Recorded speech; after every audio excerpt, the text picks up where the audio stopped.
Welcome, listeners, to Through the Sightglass, a podcast that dives deep into the fascinating world of craft beer and celebrates the incredible individuals who shape its vibrant landscape. Join us on a journey where we explore the nuances of this amazing industry and the remarkable people who contribute to its richness and diversity. And today, we have the lovely time to sit down with Libby Kreider of Second Shift Brewing. Libby, thank you for making time for us. Of course. Thanks for having me on. Yeah. Thank you so much. So we just did a quick intro for you. Will you mind telling the podcast followers kind of your role here and your responsibilities? Yeah. So I am general manager, operations director, co-owner, kind of many hats type role here. Kind of the matron of all of our crew. So yeah, we're a smaller staff, so my role is just to make sure that the brewery stays running. So there you go. Can you tell them, you already told us, I love what you said, that your email signature is? Classroom monitor. Yeah. Making sure everybody's taken care of. Yep. And also performing a high operations role, too. Yeah. Right. That's awesome. Yeah, I direct all of the brew scheduling. I do all of the ordering. Yeah, just kind of like everyday functions, ops. I do all of the distribution. I handle all of the inventory. So Yeah, so you're hands on deck on everything. yeah, I don't get bored, which is nice. So, yeah. Always a good thing. Always a good thing. So we always like to start off kind of like your hometown. Where'd you grow up? Bourbonnais, Illinois. It's Okay. a very lovely town south of Chicago, about an hour south of Chicago. Our claim to fame right now is we're the home of the training camp for the Bears. Oh, nice. Very cool. nice. I love that. Is it tough being a Cubs fan here in Into it. Cardinals territory? I'm not a Cubs fan. Oh, I grew up on okay. the south Sorry. side. I'm a White Sox fan. Oh, This there you is go. true. Okay. He's from the Pacific Northwest. So Oh, okay. That's true. Yeah. And Mariners are always just Yeah. a beautiful come up and a beautiful let down. Yeah. No, I grew up going to Comiskey Park, seeing the White Sox so much growing up. So I've always Nice. been a White Sox Is any of your fan. family split between Cubs and White Sox, or is it White Sox through and through? Nice. White Sox through and through. Awesome. Yeah. There you go. We got to go to a Cardinals game this week, so that was Yeah, fun. it's fun. I mean, I've been down here long enough. I've been down here longer than I've been in Illinois, so I can Yeah. say that I am a Cardinals fan. Yeah. But yeah. Yeah, there just you to go. enjoy it. Good. Yeah, so family life growing up, did you grow up in what type of family did you grow up in? Nuclear family. I have Yeah. 2 younger brothers. We're Irish triplets. We're very close. Yeah. Nice. I grew up with the most loving parents. My mom is an artist, architect, just an amazing human. She's awesome. currently a yoga instructor and avid hiker. Love She that. hikes like the Appalachian Trail on the regular. That's insane. Amazing. That's awesome. My dad is a retired nuclear engineer. Wow. So I grew up very, very, very lucky. Yeah, that sounds Nice. awesome. Were y'all rambunctious? Like, were y'all outside all the time? Like, getting into all the things, I'm sure. Oh, yeah. Like Yeah. I said, nuclear family, it was the typical millennial, like, don't come home until Yeah. the street lights come on, Right. drinking water from a hose. Oh, yeah. Oh, yeah. Yeah, All those going things. into your neighbor's house for snacks. Yeah. We just grew up in a suburban neighborhood, and I had family that also lived on the street. My grandparents lived across the street. My aunt and uncle lived next door to us. Yeah. Like, Oh, nice. it was just one of those type of Yeah, situations. love That's that so much. amazing. What did you do after high school? I went directly to the University of Illinois with the intention of getting an education degree of some sort. I'm a really big reader. I always have been. And then my second year, I got a job at a restaurant where they were big into pairing wines with food. This is in the very early 2000s, kind of like the height of like the French Laundry. Yeah. And like big Chicago culinary scene. So I kind of got to witness like the growth of the slow food movement with Alice Waters, and just sat down before I was even legal to drink at this wine dinner with Perrier Jouet champagne paired with these courses, and just it clicked for me. That's beautiful. That it's like this does something more. to kind of see this renaissance. Yeah, it's like food can be more than just sustenance. Yeah. And wine can enhance that. So I quickly ended up dropping out my senior year, and I eventually got my certified sommelier. Wonderful. Yeah. So And that's intense. That's very the intense. certified, yeah, I mean, it's not as intense as the advanced or the masters. But yeah, it was just something that was very interesting to me. So I just ended up working in some really nice restaurants, learning cuisine, studying mainly Italian wine was kind of my thing. So Yeah. Have you been able to get over to Italy? Yeah. Very nice. I Yep. love that. Italy, California, Germany, all sauce. Mm-hmm. So Yeah. Yeah, that's awesome. Yeah. So you dove right into wine specifically. During that time, were you drinking any beer, or was it mainly just wine? not really. My only like experience with beer is the place I ended up in Champaign-Urbana, the U of I, was a craft beer bar that wanted to cultivate a nicer wine list, and so they brought me on. I was Gotcha. very young. I was in my early 20s Yeah. to cultivate this wine list. And tried some craft beer. I remember trying Lindemans from Bois, Three Floyds Gumball Head, because we were in Central Illinois, so you could get Yeah. Three Floyds at the time then. And just trying some beers, and okay, great. Yeah. You're Didn't kind of really- seeing the spectrum. Yeah, it just, Nice. I'm not going to go for a beer, but I understand that there is a broad array. Yeah. I also grew up with, like I said, wonderful parents. They loved Newcastle, they loved Guinness. Weren't just strict, like, macro lager drinkers. They Yeah. actually enjoyed beverages. Gotcha. So, yeah, didn't really think much about beer. And then in 2007, I ended up moving to St. Louis because I had the choice to either go back to Chicago, which the culinary scene was already like very established and difficult to get Yeah. into at the time, especially for a young woman. So I moved to St. Louis, where I knew some friends in the culinary scene and just fell in love. I think St. Louis is one of the most underrated Yes. scenes for food. Oh, in yeah, my for opinion. sure. We have some really big talent here, and ran wine bars down here. And then in 2012, I switched jobs to another wine bar. It was a very small speakeasy style wine bar. And my first day was the first day of St. Louis Craft Beer Week. Okay. And this wine bar, which had a 1,000 bottle selection for to go, and then small on premise by the glass, had a 6-tap draft Okay. that was all dedicated to craft beer. And since it was the first day of St. Louis Craft Beer Week, this spot got chosen as the kickoff spot, and they had a keg of Steve's beer, Okay. a cask so- actually, yeah. that we tapped, and that was it. And that was when I first met Steve. Oh, Very nice. That's it's so exciting that you like that introduction into craft beer, the craft beer week, or like Yeah. here, like being able to like dive into St. Louis in that Yeah, way. I mean, like working in wine bars, you Yeah. obviously there's also craft beer. I got Yeah. like to know like Rogue Dead Guy Ale and just some of the bigger names, Sierra Nevada Pale Ale. Some of the bigger names out there I became very Yeah. familiar with. I knew craft beer was a thing. It just Yeah. wasn't Yeah. my thing at Yeah. the time. No, I was very absolutely. into wine, doing wine dinners. Met Steve. We were friendly, but just Sean, who ran the craft beer program there, who now is owner of Union Loafers Okay, gotcha. Cafe, taught me so much about beer because it was an epicenter for the quote beer nerds to go to, and I wanted to learn more. So I remember him creating a flow chart for me, me starting to sample more and more craft beers. I really fell in love with Katie that Steve made, and after a few months of him like coming in and like stopping it, like he lived an hour away at the time, just ended up asking me out and Oh, nice. started dating. Yeah. And then a year to that day, I ended up quitting that job and went full on to help Steve Gotcha. Okay. full time with the brewery. Gotcha. Nice. So had second shift started at that point, or was it just? Okay. Yeah, 2009 it was started. Oh, so sorry, he'd already okay. been established for 2.5, 3 years at that point. Oh, I see. Okay. Was he here in St. Louis, or where was he that brewery, that tap room located, or where was he brewing? It was just a production only brewery Okay. out in New Haven, Missouri. Okay. So Okay. about an hour and 15 minutes away from here, Gotcha. out in the middle of farmland. Yeah. It was just a production only brewery at that point, and it was just him and one other guy. And just being in the industry for so long, like I knew distribution, I knew distributors, I was friendly with distributors. All the craft beer distributors in the city used to come to 33, started like getting to know them better.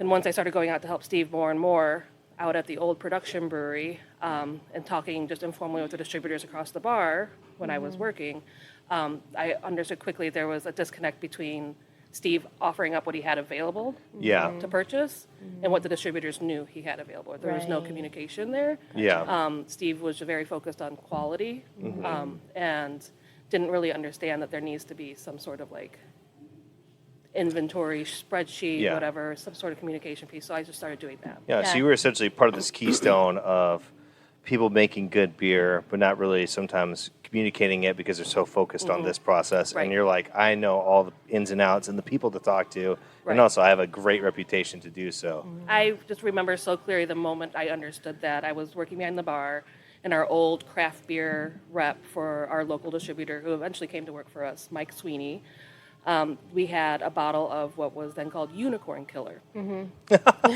Explain. Steve, That's an awesome name. he's literally imagining a unicorn as a killer. So Gotcha. Just Yeah. in his twisted mind. Oh, okay, gotcha.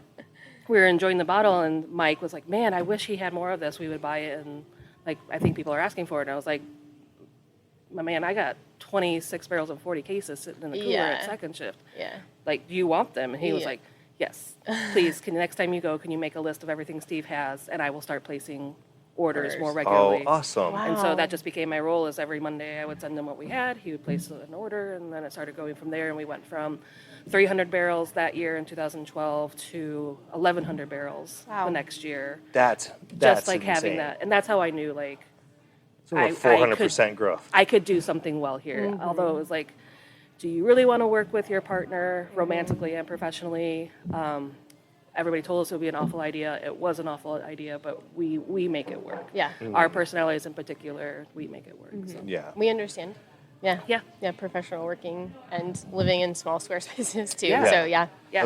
We've been together, married 4, but been together 6. But I think it's something like really this year, we both realized of kind of like trying to make both your dreams align and compromise. And then what we Skill do with the sets. van, Yeah. you're just like, okay, if you really want to make this work, you do.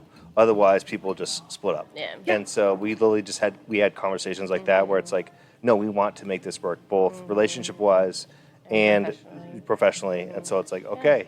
And that's like a hard, big conversation to ask, even with yourself. Yeah. Making sure it's like, am I doing the right thing? Do I know if this is what I want? Yeah. It's also nice in that we have our separate corners here. Like we don't interact unless like we force ourselves to do it. So Yeah. which is good. Unless it's scheduled.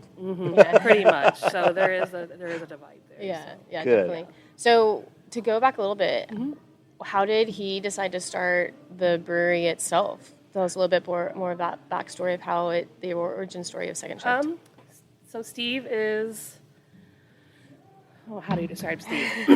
Steve is extremely talented. He wanted to learn how to understand real estate, so he went to real estate school, became a realtor. He was a machinist, welder, fabricator. He installed pools for a little bit. He was a landscaper. Like he just wants to like know everything. Yeah. Curious about everything. Like has studied so much, knows everything about electricity, about installing it, about HVAC. He works on cars in his spare time, just rebuilding engines because he knows how to do that. Like Nice. he's just an incredibly intelligent Yeah. human being. Busy mind, too, it seems Yes, like. exactly. So his mom actually got him a homebrew kit for Christmas, which is kind of like your typical origin story. Yeah. In 1999, and he just started brewing a bunch of beer. Okay. Then in his garage, and he would Yeah. have buddies come over and drink it. And he was married at the time, prior to me, and the family encouraged him to start his own brewery. And Nice. he went from kind of being hesitant about it to them fully supporting him and helping him build his first brewery. Yeah. That's Oh, amazing. awesome. Yeah, that's incredible to go, and then also to like go from such like small to now where y'all are. It's pretty amazing. I love that. Yeah. Yeah. So I want to talk about, and just slightly taking a step back, you seem to have an intense passion for connection with, wine, but like food and drink. Is that something that you grew up with? What inspired that? I mean, you obviously have very ambitious parents, and it seems that you have very big ambitions, so I can only assume the same about your other siblings as well, just being like ambitious and driven. Where did that spawn from? I just think creative and really like loving parents that just fostered us being like interested in everything. So Okay. my mom's Italian, so that's definitely Yeah, a food. huge red flag right there. But just like I just grew up in a very intelligent household and that encouraged reading over everything and exploring and just I think that it just helped with it, especially. So my brothers are both they fall under my dad's category of like engineers. They're very intelligent. My mom's an artist, and I just think I got the combination. Yeah. Yeah, you got the too, nice so. blend. Yeah, I love That's that. good.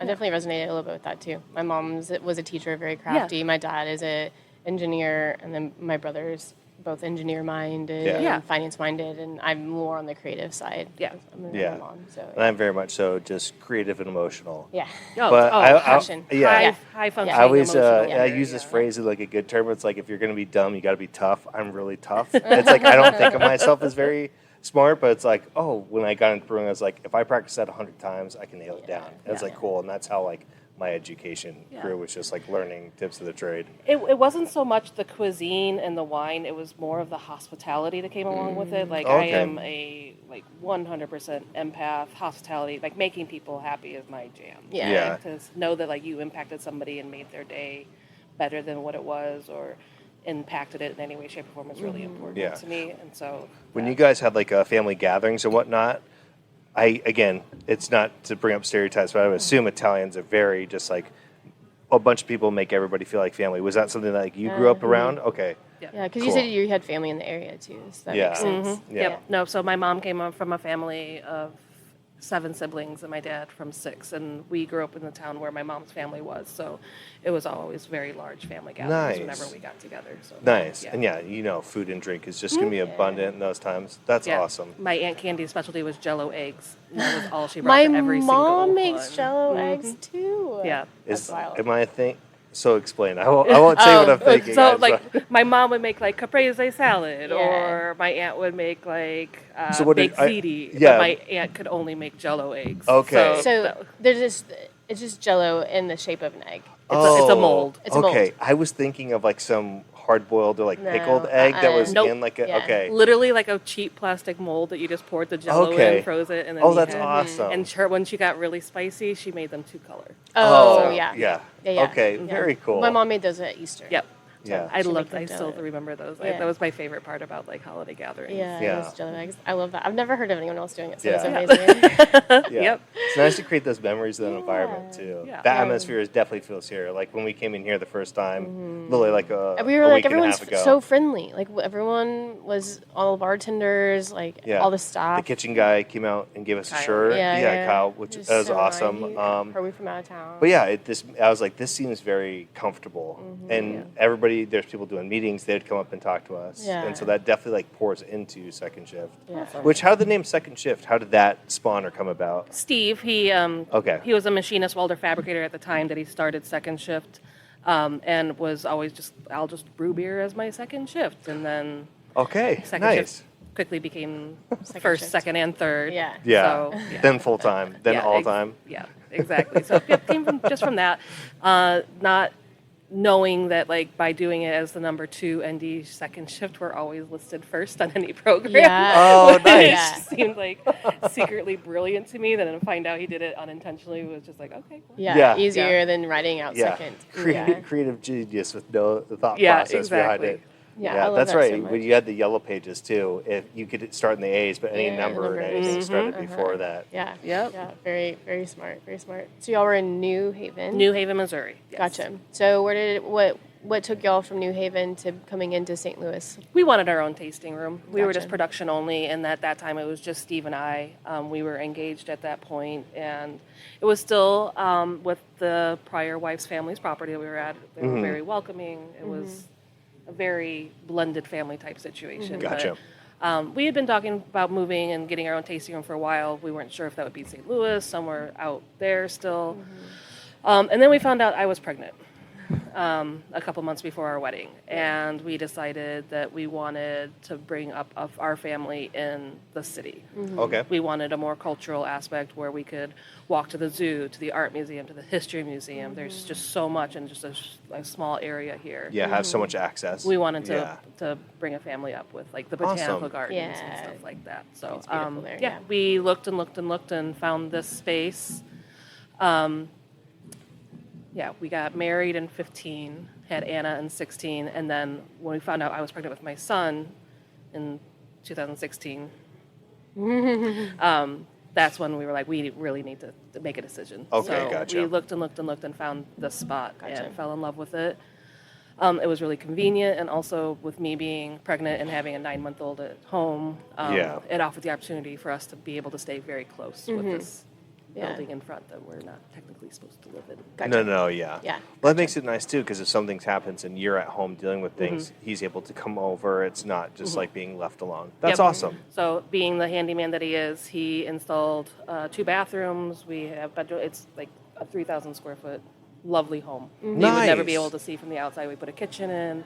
It's phenomenal. So Yeah. That's love it. awesome. Yeah. It's funny. So Our cool. friends always ask us, "When are you getting a home?" And we're like, "Well, next year we're getting land in a trailer." And so Yeah. it's like that's our next big Yeah. step. Home is where we are. Yeah. We will build it. It took me a while to like get there because you imagine like my childhood, the suburban white picket fence, neighbors outside. Yeah. This is definitely not it, but it is home. And Yeah. my kids don't know anything different. They love it, Yeah. and I love it. Yeah. And like Yeah. you said, we're close. So Yeah, Is you've it created that atmosphere. just Yeah. the 2 kids? 2 kids. 2 kids. 2 kids, 2 dogs, 3 cats, There you go. hamster, fish, Yeah. birds. Full house. Full house.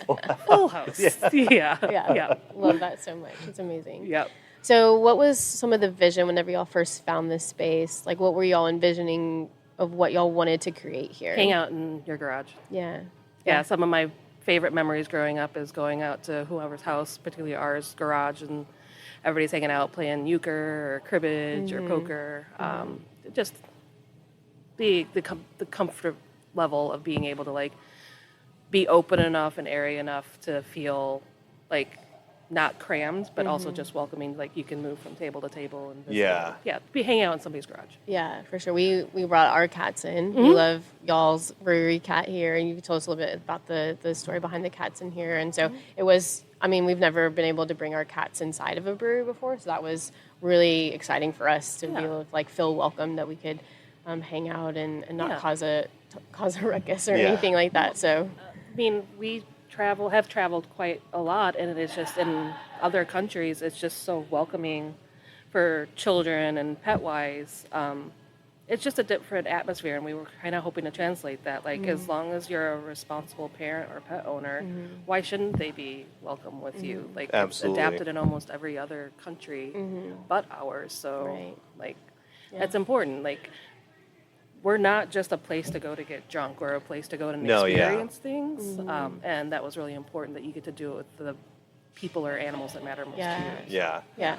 I feel like when I started in 2015, like working in breweries, and I feel like that was like a big shift in terms of like allowing dogs, allowing children, like that's when it became family friendly, which now I agree with is good, but it always is with that caveat. And I've always said it to Julia, being like, you can come here with your kids and like be well behaved and enjoy, because everybody wants to enjoy. Yeah. But if you want to do like drunk babysitting, like that's a different story. yeah. Or again, it's like a drunk dog sitting and whatnot. It's like your you still have to be responsibility. responsible for what comes in and make sure that you're not disrupting or harming or ruining other people's time. And it could get very loose, because some of the places I've worked at were like, well, more people in the tap room means more business, so that's okay. And it's like, well, if 30% of those are disruptive and cause, another 20 to 30% to leave because they don't handle their children well, or they don't handle their rowdy dogs well, like that's something you have to address. Yeah. So it's nice to like, you give people the option of being like, hey, listen, like we will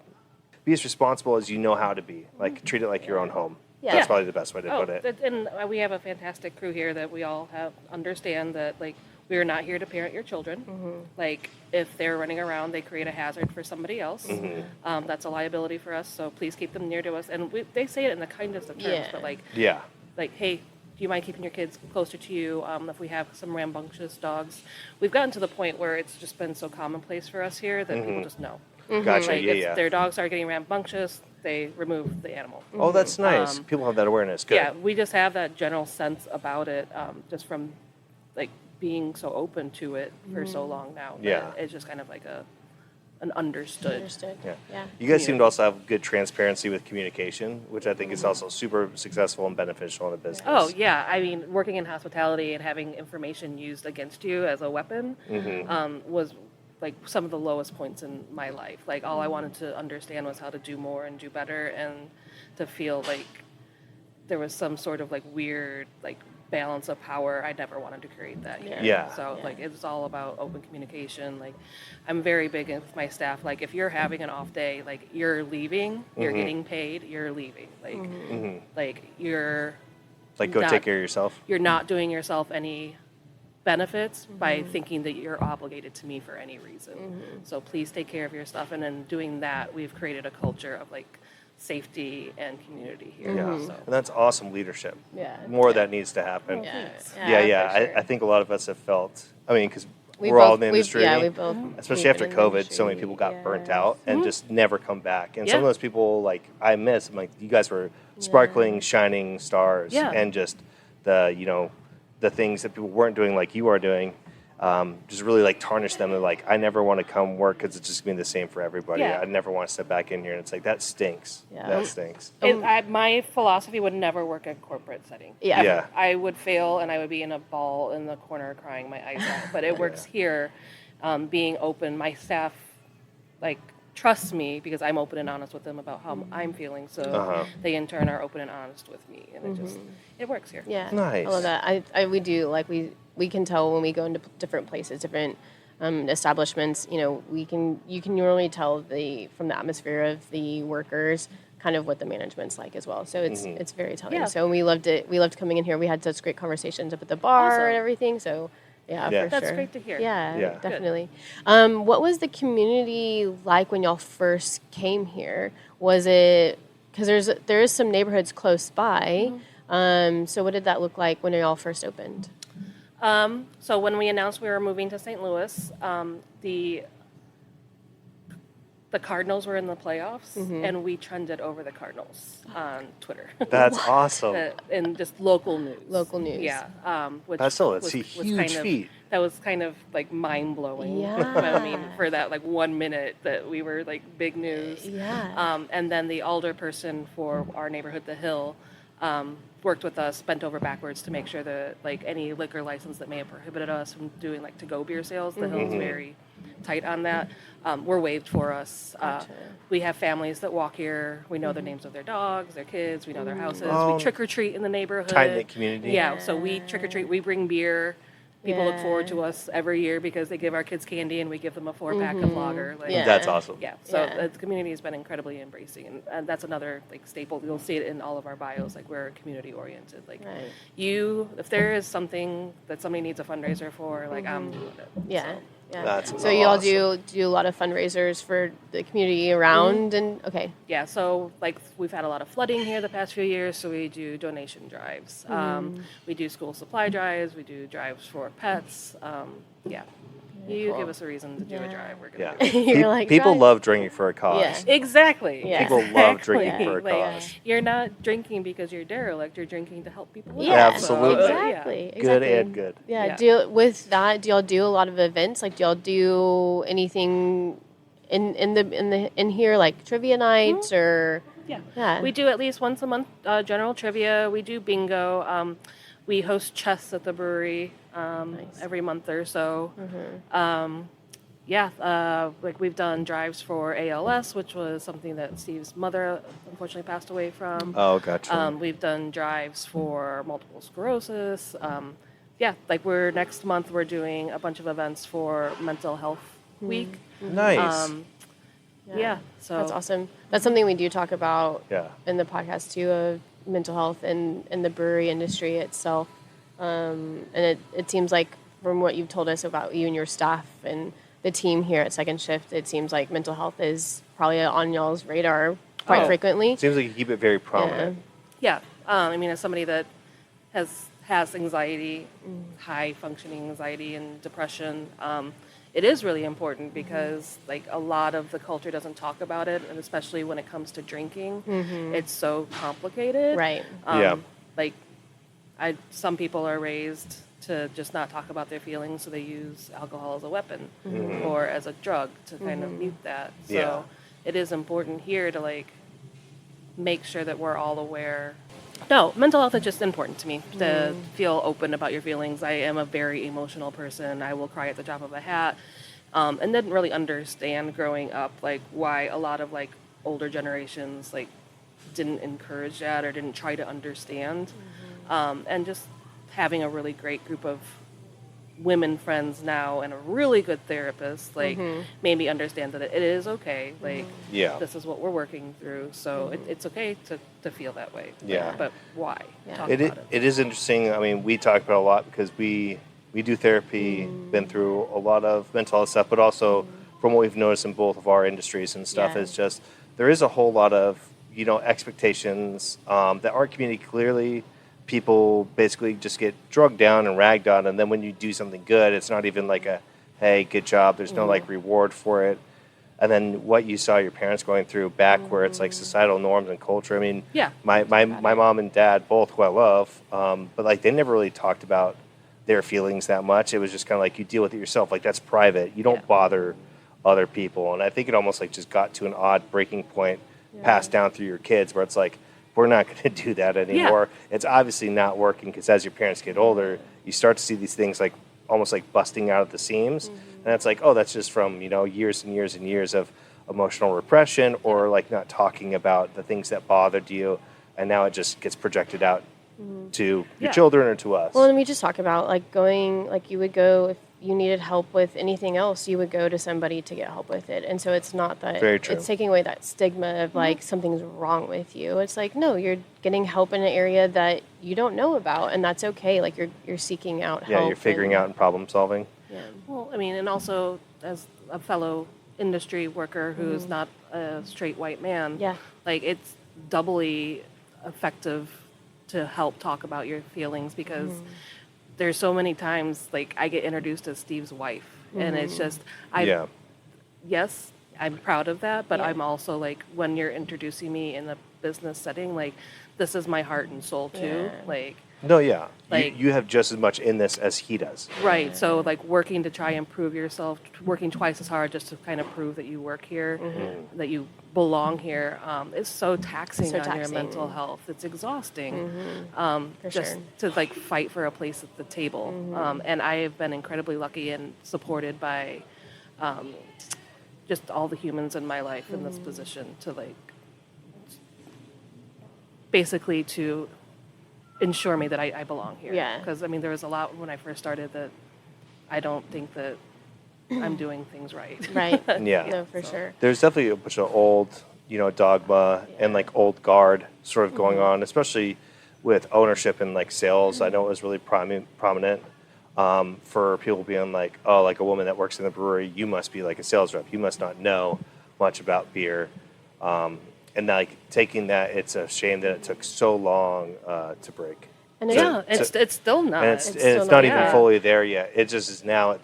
There's at least open spaces to talk about it. That doesn't make it better because it still has so much more to go. Same with people like the biopic community and minority community. It's like there's still so much growth and work to be done that's been going on, for a long time. Right. And how do you translate that as a business owner to show support? Like, I get it.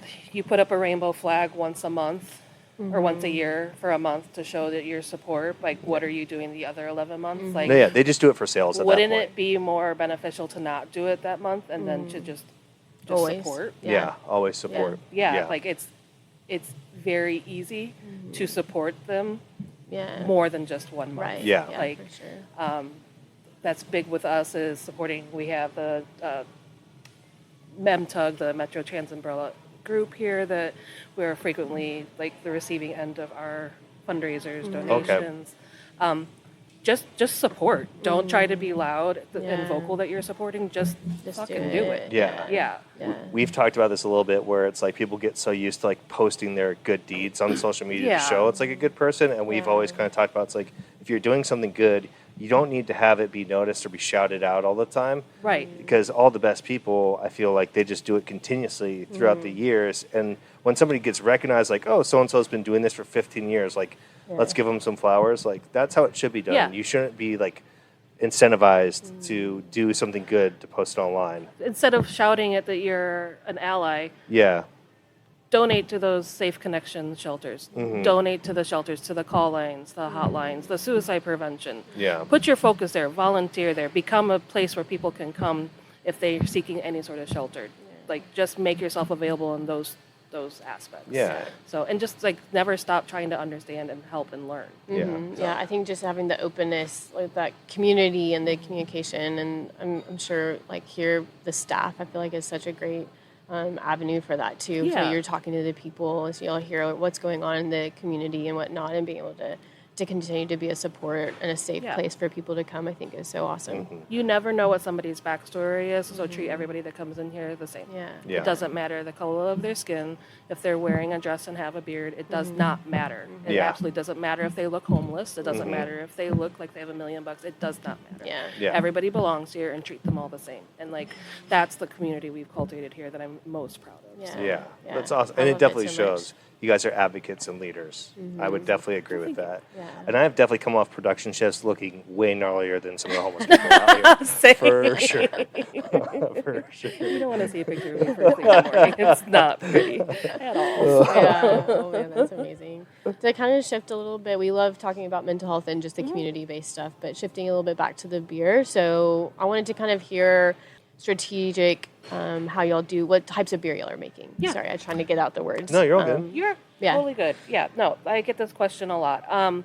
Steve at the end all be all of it is a chemist, a scientist. Like he understands things like that just clicks in his brain for him. So when he started learning about like alpha acids and phenols and yeast chains and sugar chains and beer, like all of that just clicked for him. So he understands like by using this ingredient with this ingredient, you're going to get this outcome. Nice. So we've done all styles of beer. We do IPAs, we do wit beers, stouts, but he makes sure that he understands from start to end if I'm using this hop with this yeast strain and this malt, it's going to create this. This is going to create longer sugar chains.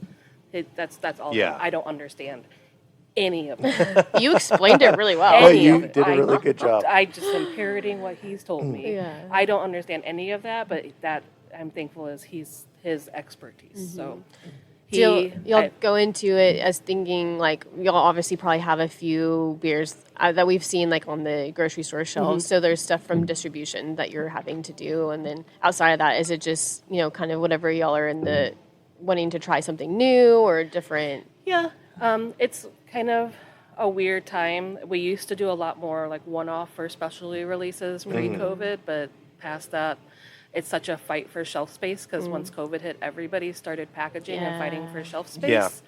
Yeah. So we really started like narrowing down and just really focusing on our core stuff.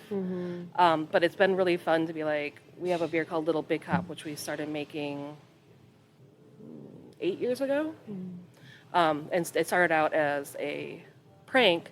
Steve wanted to make a clear New England, a non-hazy New England style session IPA, just to be a dick. I love it. And he couldn't get it to clear up because that you can't when Yeah. you're using those ingredients. So it just came to be, and he was like, "All right, well, if we're gonna make this, I'm gonna make it the best that I can." So he did a bunch of research. We don't do any test batching, which I'm not embarrassed to say. He's just so well versed and thoroughly educated on. Yeah, he's confident too. Yeah, he's like, this will work. Yeah. So we did a recipe and it worked, and it's been a staple of ours for 8 years. Heck yeah. And he also never stops tweaking. Yeah. Like if something was bothering him with our stout a few years ago that it had kind of this cherry cola kind of aspect to it. Oh, okay. Narrowed it down to kind of being the yeast, I believe, but whatever. But he'll just never stop tweaking that beer. Nice. So That's always good. doing Like it wasn't an offensive thing to me by any means. Yeah. It just to him, it just wasn't. He has nothing nice to say about any of our beers. Yeah. He's his a biggest fault with critique. all of them. Yeah. Well, so it sounds like as y'all are both so curious and wanting the best product possible. Now that's something that is good. It keeps your brain alive. I think people that sometimes will get complacent where it's just like, just keep this and brew it, and they'll do that for 5 years. They're like, oh yeah, it's still the same. It's like, no, ingredients change. Yeah. Water changes, weather changes. Like there's so many aspects that affect the ingredients that you use. It's like those will change over time. And if you don't pay attention, what you initially started out with, even if you keep the recipe the same over time, will change into something totally different. Yeah. I mean, a lot of places talk about like top quality ingredients and products, and yes, that's great. But as a business, you're also trying to translate affordability onto the consumer as well. And so also doing like just this grain may cost $55 for a bag. Yeah. That doesn't make it any less better than this top of the line bag that costs $100 that's Yeah. imported from Germany. Just make sure you do your research on it, quality control it, make sure that it's what you need to use. Because then, like right now, especially in this economy, you need to be customer aware of like your cost affordability. Oh yeah, Yeah, for sure. very much so. Yeah. Yeah. Tell us a little bit about the staff here. Like, how big is y'all's team? What does that look like? There is Steve, who's the recipe maker and handyman, essentially, is his role now as owner-founder. And then we have Todd and Kevin, our brewers. Okay. So that's those three. And then we have Julia and Adriana, Nancy and Freddie, bartenders. Candace, our creative director. Nancy, our events and social media person. And then 2 sales. So we Awesome. have 12. Oh, nice. Very cool. Okay. Myself. Yeah, Do you- because it's such a big space. Like, I was just wondering how many people are here, and I think, 12 is usually the Yeah. average for Yeah. our staff size. yeah, that's awesome. That sounds like a good size. Yeah. Yeah. I was just curious, not that, to me this doesn't matter, just for the space and size and your staff. What is like the barrels that y'all produce in a year? Like what'd you guys do this year, or projected to do this year? Like what'd you guys do last year? Last year we did 2,800 barrels. This year, Nice. We're projected to hit 3,500. That's hopefully. awesome. That's amazing. That's awesome. And doing, like, obviously y'all do distribution, because I know y'all are on some of the shelves. Is it mainly here in St. Louis, or do y'all go a little bit further out? It's mainly in Missouri, Okay. mainly in St. Louis, and then the state of Missouri. We distribute a little bit to Illinois, to Tennessee, no, it's not Tennessee, Georgia and Florida. Okay.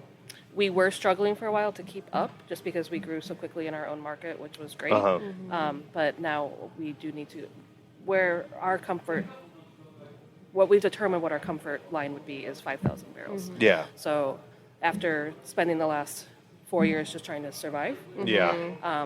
I'm now like comfortably in a place where I think that like I need to start expanding back into other markets. Yeah. Gotcha. Well, it's awesome to have that perspective.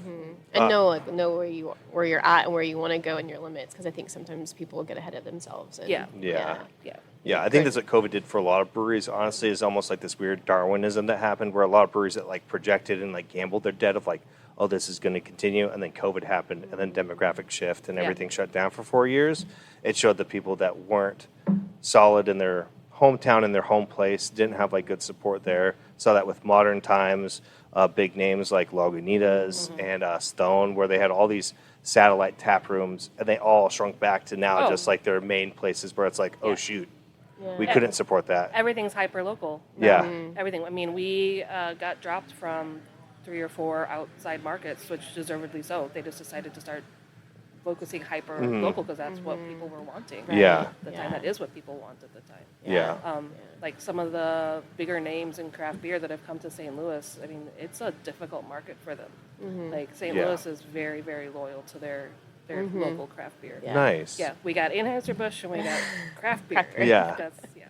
Yeah, no, for sure. I love it so much. I lived in St. Louis for a little while. Okay. And my dad grew up in St. Louis, and so we'd always come back and visit, and then I ended up living here for a little while. And I do, like, I love when we've come back to visit with friends and stuff like that. It's just such a cool city. It's there's so much to do, like you said, and really the community here it's a different community, and I love it so much. It's very tight knit, very encouraging of craft beer, and then also small business. So I think that's pretty amazing. It's Yeah. easy to travel to also. Like, you're in a 4-mile radius of hitting, like, you're talking Chicago, you're talking down to, like, Arkansas, to Nashville, like, it's to Kansas City. Like, it's very easy Central, to, like, yeah. centrally located to navigate to places. Yeah, Nice. for sure. Yeah. And that's why, I mean, we went to the Arch and we did the museum, and so Yeah. like it was like everything. It was so close. Like it was such a hub. You know, that's why Yeah. like it makes sense to how that works. So, how do y'all do some of the naming for y'all's beers? It used to be all Steve. When he first started, he came up with, like, we used to have a beer called Cat Spit Stout. We had another one called, because our cat at the time would eat the spent grain. Yeah. Oh, nice. We had a beer called Brew Cocky. Okay. It had tons of hops in it. Nice. And then there was Art of Neurosis. It's the art of Steve's neurosis. Oh, okay. We had a beer called Rat Salad, which was named after a Black Sabbath song. Technical Ecstasy is named after a Black Sabbath album, I believe. Okay, nice.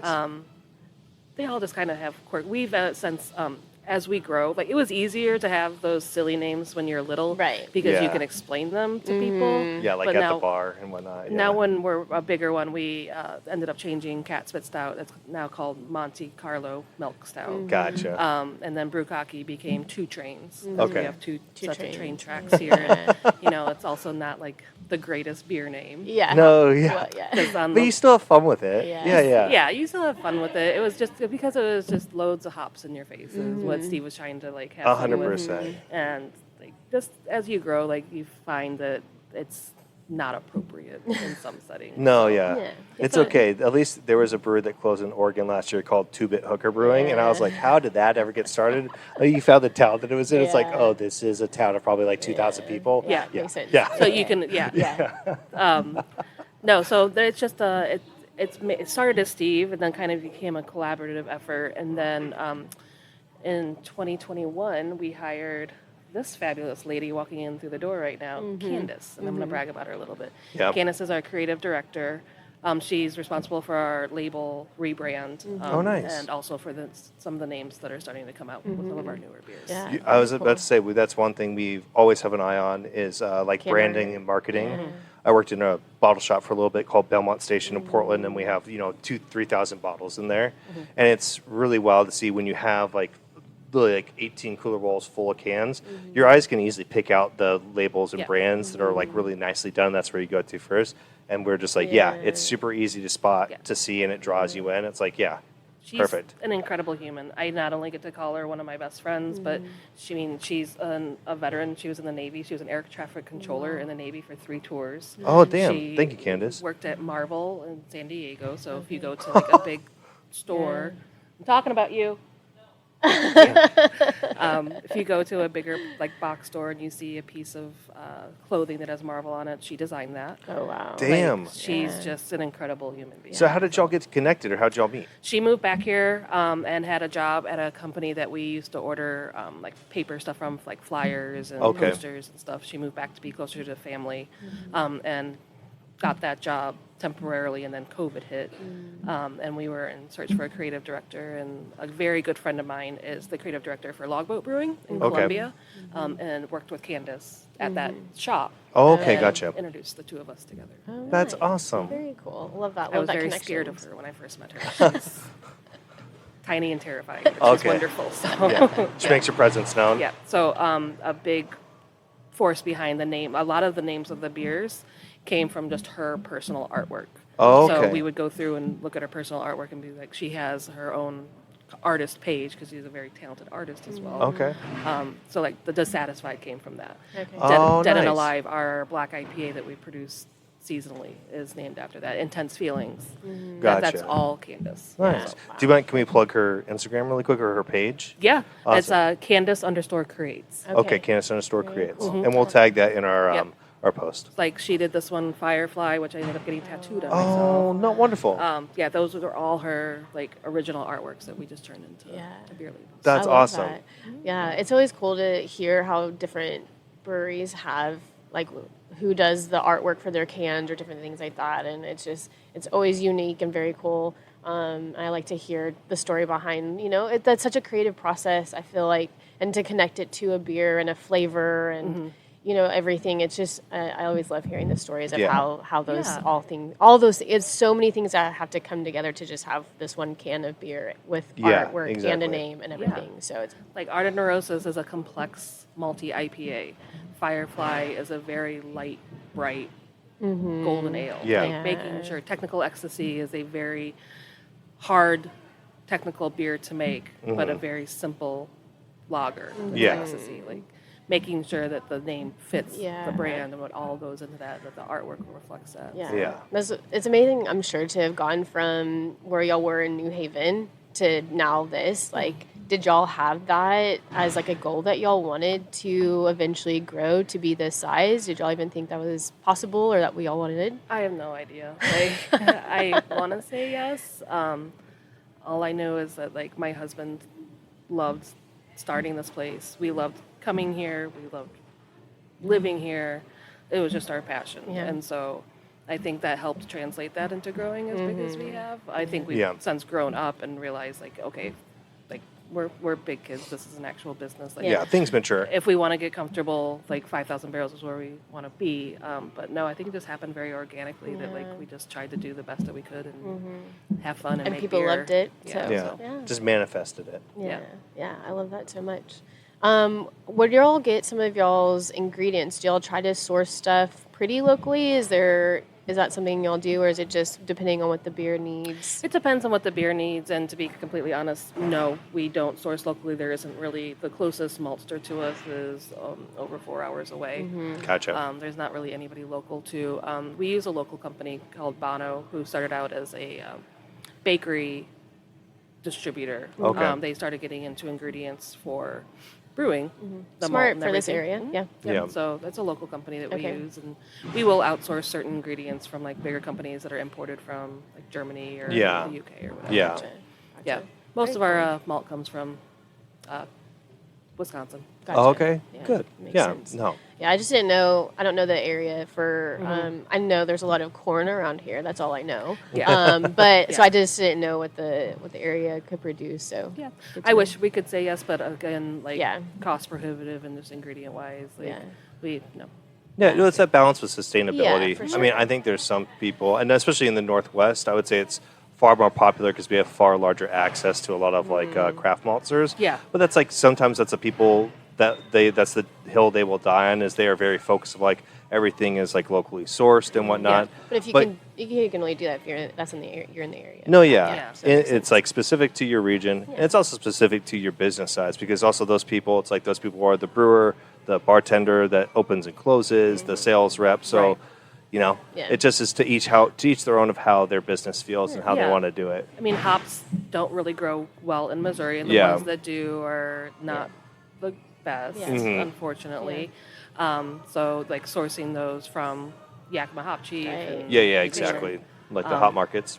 Yeah. Yeah. So, yeah, I mean, I 100% getting the sourcing locally is just not something that we're Yeah. capable of doing. Yeah. Yeah, it has to be financially in the budget. Yeah. You guys make fantastic beer, Yeah. by the way. So it's Yeah. not saying the quality I think at all we came is. 3 times last week. Yeah. Well, yeah, because it's so hot and we're staying with our friends, but we also like to have our own space, and the van is And we not work on our conducive. computers a lot too, Yeah. and Yeah. this is just, it felt like the coolest vibe That's to just perfect. like it felt like Yeah. we were working in either a garage or like our like living room or something. Yeah. Like it just Yeah, was it was very perfect. yeah, we just enjoyed it so Well, much. good. So yeah. That makes me really happy. Good. We loved it so much. I have one more quick question before, because we're just hitting an hour before we close up. I was going to ask you how long, like the average retainment for your employees is, because everybody seems super stoked to be here. I think that's like a key thing to success. And like with following that question, what are tips that you give to other businesses about how to retain and build kind of employee growth in your company to make employees that started off as like, oh, I just want to be a bartender, to this is something that I might want to invest in for the rest of my life? I mean, I'm not the best. I'm not the best at describing it. The average retention for our employees is 3 to 5 years. That's not to say we haven't had employees stay shorter, that we've had to let go for a variety of reasons. We're a very small staff. I am very transparent and like that I don't deal with drama very well, and so if that's brought into my brewery, my first reaction is to run and hide because I don't know how to deal with it. So it's definitely been nice to take our time and find staff that like have that philosophy. Yeah. So average is 3 to 5, and That's still well above the national average right now. So you guys are doing well. Well, thank you. Yeah, we had our first big turnover happen last year. Our lead sales guy, who was here for 5 years, left. Our head bartender, and who became our brand ambassador, was here for 7 years. It was just time. They got jobs in just different fields. Just natural growth. Just natural growth, which was really nice. But yeah, 3 to 5, and honestly, it's just like if you're not happy here, like you can please tell me, and I'll do what I can to fix it. We'll find you a different position. We'll try this. But if you're not happy here and it's translating to our guest, Yeah. that's a hard no for me. Yeah, that's So- we have to make a transition. We have to do something. Yeah. And if you're not willing to work with me in finding something here, if you're just unhappy in general here, then this isn't the spot for you. Awesome. And so I try to be very firm with that Yeah. mentality. And then we hear of the HR rep, Simon. Yeah. Can we get a photo? I gotta get it right now. Yeah. Well, then usually it's not even a last question. We just like to give the last 5 minutes to you to say upcoming events that you have going on, or new releases, fun things, or if it's just say no, come check us out. We give you the last little bit. The floor is yours. We do have a fun September coming up. One of our lovely coworkers came up with the idea of celebrating a month of National Day of. Oh, nice. September has National Otter Day, National Hug Your Pet Day, National or something. Anyway, we have a very lot cool. of things happening in September. I think there's pictures with your hounds here. We're doing National Reading Day. We're doing a book swap. There's just Very a lot cool. of fun stuff Awesome. coming up next month. So August and September for small businesses are usually a little bit harder because back to school time. Yeah. So it's fun kind of coming up with new and creative ideas. Nice. keep That's to us draw busy. people in. Yeah. Yeah, Very so- cool. Yeah, I mean, we always have some trivia going on. There's usually a bingo.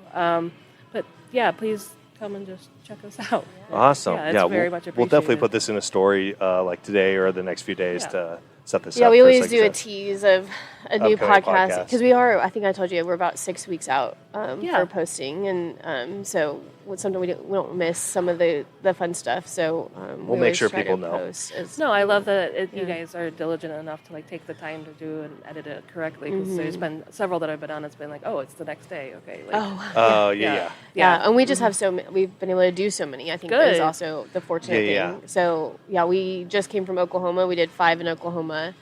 And then we've done 2. This is our second one in St. Louis. And then we're headed to North Carolina after this. Sweet. So I think right now we have about 4 or 5 in North Carolina.